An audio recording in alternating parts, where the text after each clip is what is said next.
It's the long-awaited part 10 of the series where I work through all the projects in my freezer, which could contain anything.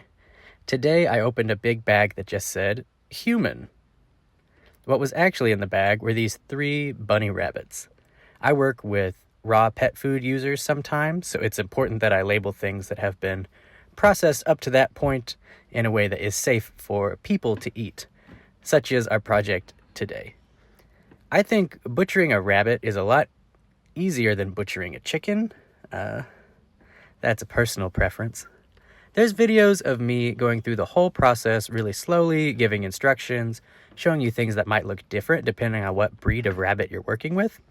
You can find those on YouTube or on Patreon. They don't cost anything, just a way for me to post videos that don't get taken down or reported.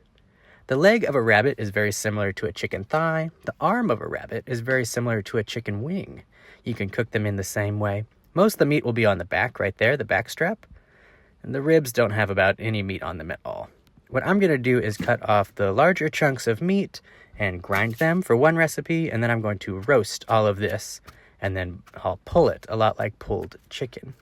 I ended up making rabbit tacos out of these. They're very flavorful. There is fat on rabbits. It's delicious if you season it in a way that's delicious. I think rabbit recipes make some people think of like ye old peasant making rabbit stew, and it's miserable, but that's not how I prepare meat at all. If you look at the other side of the world where rabbits also lived and think about the way these cultures prepare meat, you'll get something a lot more delicious, in my opinion. I'm not above modern technology. I ground up the rest of the meat to make 2 different things. The first thing I made was chile con carne, I guess chile con conejo, which I served over roasted potatoes, which also grow in those highlighted regions I just showed you. That's how you know a meal is going to be nice. Some things just go well together. The second thing I made were meatballs, which are very versatile depending on how you season them. I make some money selling the byproducts from my rabbits. I'm a cuniculturist. That's what we do around here. I sell the bones, maybe $20 per rabbit's worth of bones. If I pull out the teeth from the skulls, I'm able to sell those too for a few dollars.